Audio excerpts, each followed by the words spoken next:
Starting with the center console, this is the one that I was most iffy on.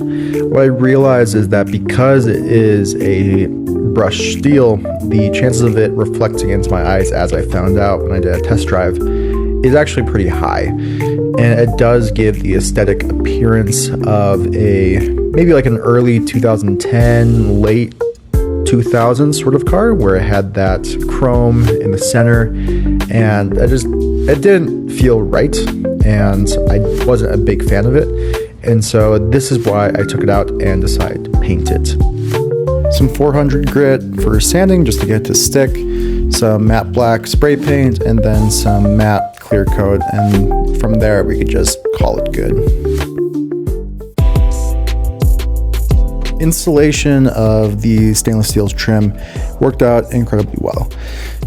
Each of the packs come with these adhesive primers that you rub onto the plastic with essentially what is an alcohol wipe.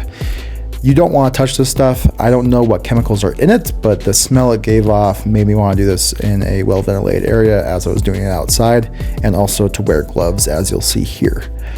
Installation is remarkably easy. Just wipe it down, give it a few seconds to dry, and then take the plastic off the adhesive on the back of the trim covers and apply. And from there, you're done.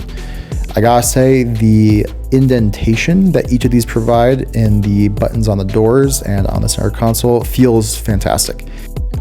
Installing the center console trim was just as easy as all the other door trim, with one caveat, and that caveat is making sure not to brute force your way in.